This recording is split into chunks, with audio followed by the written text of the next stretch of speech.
The following presentation is an exclusive interview with the world-renowned founders of the International Centers for Attitudinal Healing, Dr. Jerry Jampolsky and Dr. Diane Cirincione. Together they have taken the concept of attitudinal healing to over 50 countries and have inspired the creation of over 100 centers for attitudinal healing around the world. Do you want to find happiness through a new approach to life, to change negative patterns into positive ones, and to turn your world into a joyous experience?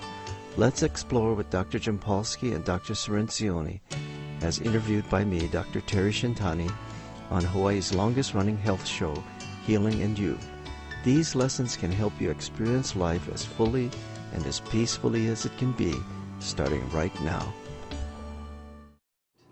All right, for tonight's show, we have a very special show because we have the legendary founders of attitudinal healing with us in studio, Dr. Jerry Jampolsky and Dr. Diane Cirincione. For those of you who don't know who they are actually a couple of my mentors, and of course I'm Dr. Shintani, I'm the host of this show. And Dr. Jampolsky and Dr. Diane Cirincione started the concept of attitudinal healing how many years ago? 1975. In 1975. I actually saw Dr. Jampolsky speak here, I believe in 1976. And I was so impressed with his approach that I incorporated much of his principles into my programs and in the way that I practice medicine. Dr. Jampolsky has written many books. Probably the best known book of his is Love is Letting Go of Fear, which has sold some 5 million copies in a number of languages around the world. He is actually a psychiatrist, a child psychiatrist, a medical doctor, and he has started or inspired the creation of some, well, over 150 centers for attitudinal healing around the world. And he actually is the winner of many awards, including the prestigious Pride in Profession Award from the American Medical Association. And Dr. Cirincione, a clinical psychologist who has worked with Dr. Jampolsky. Together they won the Integrative Medicine Award from at the World Health Awards. So welcome to the show, Dr. Thank you. We're glad to be here. It's always wonderful to Yeah, be here, Dr. it's great Shintani. to have you here. And for tonight's show, for this show, we want to talk about your book, and I'll put it up again, Love is Letting Go of Fear. And this is a remarkable work, in my humble opinion. It was written some 30 years ago or so, and I remember reading it back then. And the principles are so universal that I still look back at the book, and when I have tough situations to deal with, it actually gives me wisdom and comfort, and I think everyone should have a copy of this book in their libraries. And we're talking tonight, of course, about the new released third edition Right. by Random House. Right, and now you're with a big publishing house. Now, can you tell us how did this book come about? It came about because I'd become a student of A Course in Miracles.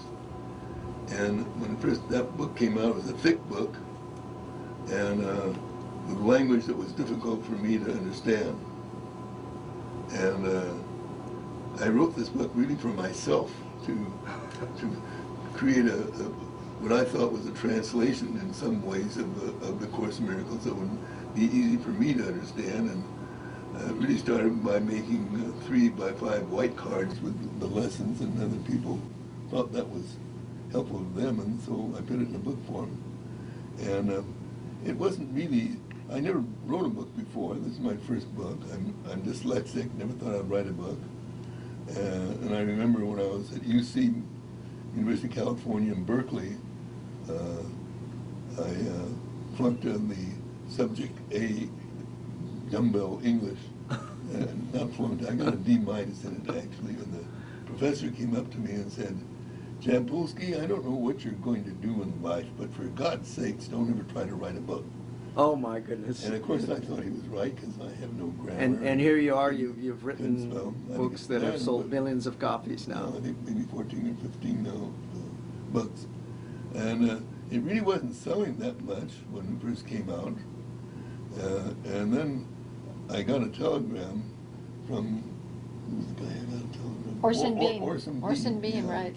He was appearing on the Johnny Carson show. He said, watch me tonight. So I tuned in, and when Johnny Carson asked a question, he said, I really don't want to talk about that question. I want to talk about this book. And he took this book out of his pocket Oh my. and said, this book has changed my life, and I want to talk about that. And all of a sudden it became a bestseller. So people asked me, who's your PR agent? And I said, well, I really don't have one, but if I did have one, I guess you'd say it was God, because I sure didn't make that up. Well, that's terrific. Well, let me just go through this book just briefly, some of the chapters, because they are very intriguing. You've broken it up into lessons. And the first lesson you have here is, all that I give is given to myself. So what's the gist of that lesson? The gist is that our only reality is love.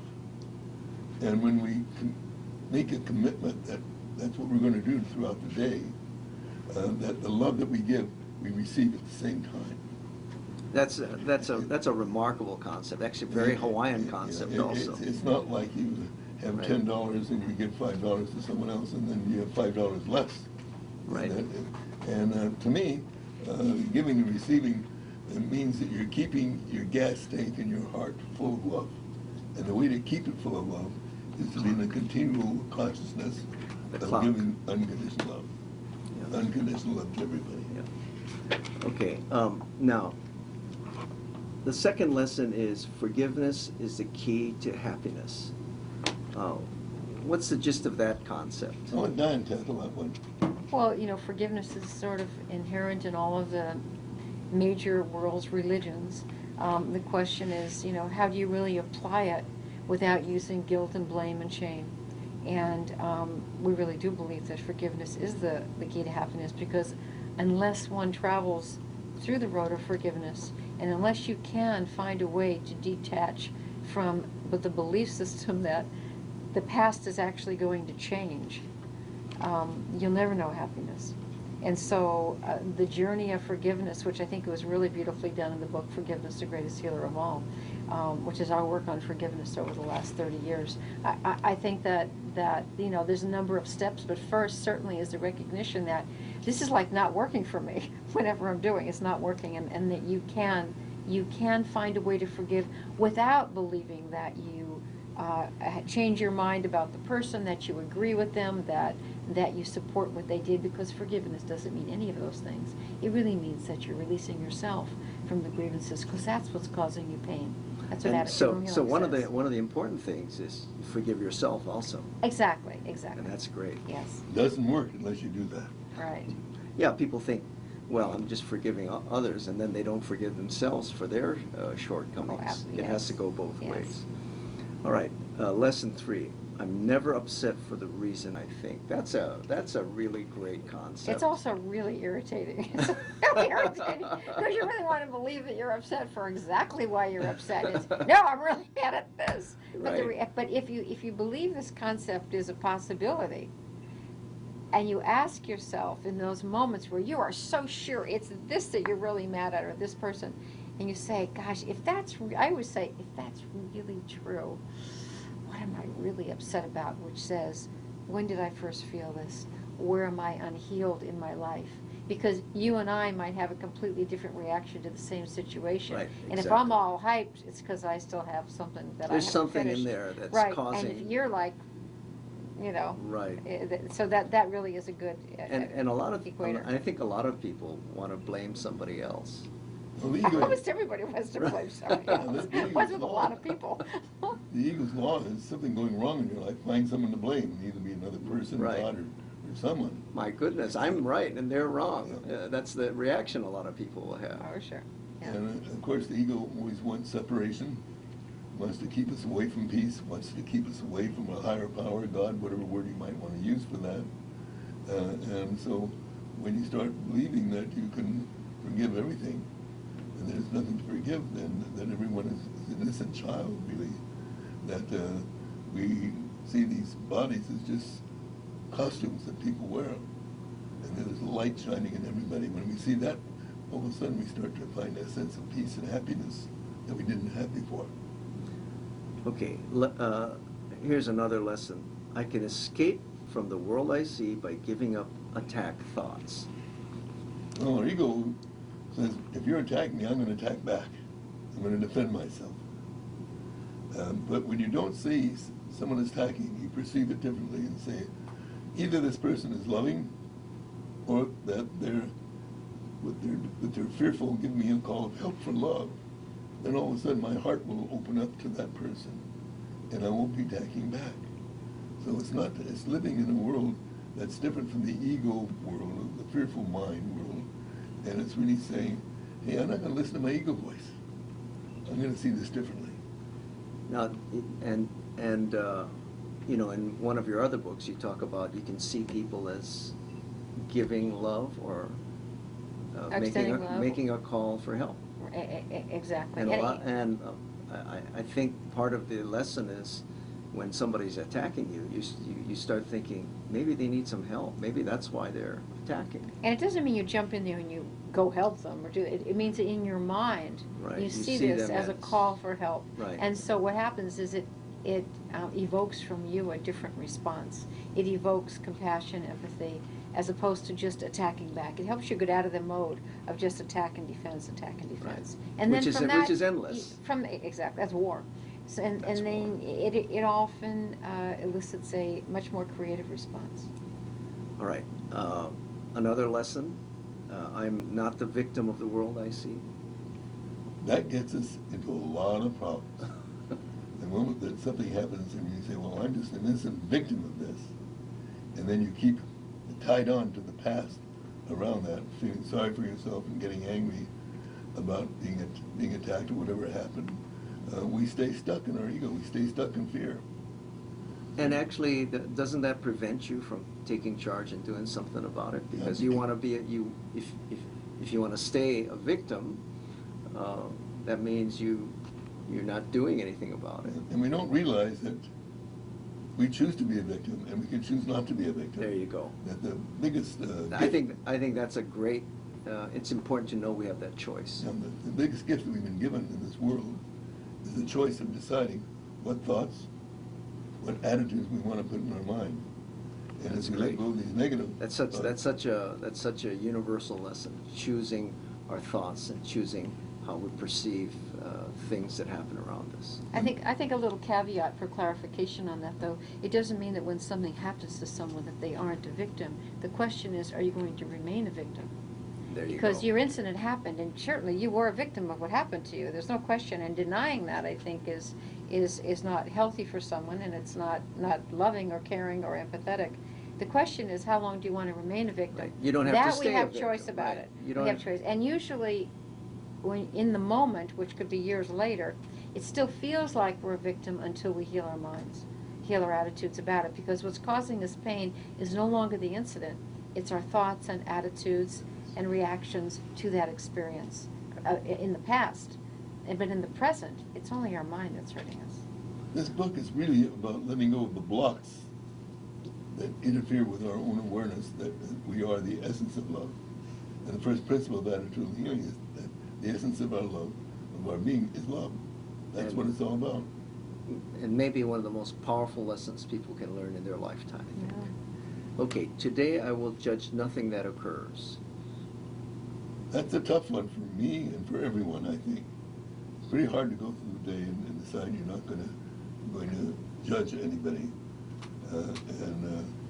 Our ego would like us to act like gods that will interpret people's behavior and say that person's guilty and this Right. person's Or innocent. being smarter than everybody else and saying, I know better and they shouldn't do this. And So one of the ways of reaching peace, as far as we're concerned, inner peace, is to make that decision during the day that you're not going to interpret other people's behavior and decide who's guilty and who's innocent. That you're going to see the light of love in everyone that you look at, and you're not going to exclude your love from anybody. And this is what this book is all about. a different way of looking at the world, seeing the world differently. And as we each do this and take the responsibility of doing that and start to heal our own relationships with our fathers and mothers and ex-spouses, our bodies, everything, then we begin to find a sense of peace in almost an automatic way. We begin to feel a sense of oneness with nature and everything in the world. And that's when the world we see starts to change. Okay, great. I'm going to talk about the next two together because I think they're tied in together. Lesson 8 is, this instant is the only time there is, and lesson 9 is, the past is over, it can touch me not. And they seem tied to one another, aren't they? Yeah, there is a relationship between the two, and I think that, you know, when you think in terms of the past, and you think in terms of the future, and you think in terms of the present, in our experience, that love and life is only experienced in the present, and it's our minds that live in the past and our minds that live in the future. So part of attitudinal healing is really looking at what those things are. What is the past? I mean, where is the past? Where is it? I mean, is it like in a box, in a vault, in your garage, or where is it? It's actually in your mind. And where is the future? The future actually is something we completely make up. There is no future. Future is a thought system. And it only becomes real when it becomes the present. So to be kind to ourselves, we make plans in the present so the future, when it becomes the present, doesn't turn into chaos. I'm at the airport and, oh, I didn't make an airline reservation. Now I'm all upset. I don't get on the plane. Well, you know, you need to make airline reservations. Mother Teresa makes them, the Dalai Lama makes them. Right. You know, the difference is they're not attached to whether they get on the plane or not, probably. So I think the relationship with past and future is really, really an important one to bring more into our consciousness, because staying in the present is the only way we can fully experience other people. Now, how do you deal with people who have like post-traumatic stress disorder, though, right? Because isn't part of the pathology that they play some kind of Yes. horrendous incident over and over in their mind? Well, it's been traumatized into their psyche. Right. And so until there's resolution with that. And there's more and more techniques now that are being used, but the reason the past keeps flashing at them is that this trauma point, you know, has not been resolved, and that's a simplified version of it. It's almost like you could say, well, I mean, it's not the same, but people have like arrested development. They only get to a certain point, then they have emotional experiences that are always locked into that area. For this could be totally healthy adults, but when you have a traumatic experience, it has to be dealt with. It can't be wished away. It's not the past incident that causes us to be upset or in post-traumatic stress. It's the thoughts in our mind about that incident that causes us the difficulty. Right. And that's where the healing takes And place, this in the why mind. This book is extremely helpful in this area because it creates a foundation for us to look at life differently. Instead of having a goal to achieve and to find out who's guilty and who's innocent, we suggest that you wake up in the morning and have inner peace as your goal, as a part of the foundation. And then you begin to see that when you start to look at the past differently and forgive the past and let go of it, you're starting to be in the present. So people with cancer who we started to work with, we're thinking about all the bad things that happened in their illness up to now, and their fear they're going to die in the future. So what happens is the picture of the past gets superimposed on the present, and then the present, and the first, and the past, and the future become the same, and we go in a circle. And actually, that kind of ties into, you were mentioning looking at peace as your only goal. Your lesson number 10 is, I could see peace instead of this. And that's a choice we have. We don't realize it's a choice. Because the ego mind, peripheral mind, will say, this is automatic pilot. Of course, you can't be peaceful when this person has not paid you the money that he said he was going to. But once you start to believe that forgiveness does not mean condoning an act, it means no longer hanging on to the anger that's eating you up alive. Right. You still can, how do I put it? You disagree with the negative thing that occurred. It doesn't mean they're not responsible for what they do. It doesn't mean that their justice shouldn't be sought. But you let go of the negative thoughts that come along with it. Which means revengeful thoughts. Right, including revengeful thoughts especially. All right, lesson 11. I can elect to change all thoughts that hurt. That ties in with what you just said about revengeful thoughts. It's a choice to whatever thought we put in our mind. We can choose to be depressed, we can choose to be upset, or we can choose to be loving. And you're talking about all thoughts that hurt. That goes both ways as well, right? Thoughts that hurt others and thoughts that hurt ourselves. Exactly. Because thoughts that hurt others eventually wind up hurting ourselves, don't they? Yeah, I like to think that everyone's a Siamese twin to each other. So if you're getting angry and you're throwing a dart at this person over here, it's a boomerang. It comes back to hit you because you're really hurting yourself, not just the other person. Okay, we've just got a couple minutes left. But, your last lesson is I am responsible for what I see. And that kind of summarizes all of these lessons, don't they? Doesn't it? We choose what experiences we're going to experience, and that we're responsible. When you really believe that, then you don't believe the causes outside of yourself, that our thoughts create our reality. And this is a very important concept when you realize that. And then you begin to say, hey, I'm going to have different kind of thoughts. That will be different. Okay, so we've been talking about Love is Letting Go of Fear, the new edition, which is coming out through Random House. Mm-hmm. It's now out. It's now out. I believe everyone should have a copy of this book. 5 million copies sold so far. It is a handbook, which is a summary of how I don't know how to put it. It's a handbook for use in so many situations that involve anger, fear, upset. Do you want to describe how else people can use this book? Well, I might add that I added in this particular edition how people can deal with their financial insecurity if they can't hang on to their house anymore, and their fear of terrorists, and how our attitudes really affect that, and how we can change our attitudes about that, and find peace no matter what's on our plate. If we can remember that our thoughts create our reality, then we become responsible for those thoughts, and we begin to change them. We find that if I'm holding on to an angry thought, I can get rid of that. The other thing we didn't mention is that there's some new things in this edition. One is attitudes around when you're in financial insecurity, your house has been taken away from you, and the worry that you have, how our attitudes can shift gears around that one, as well as our fears about terrorist attack. So those are two new things that are in there.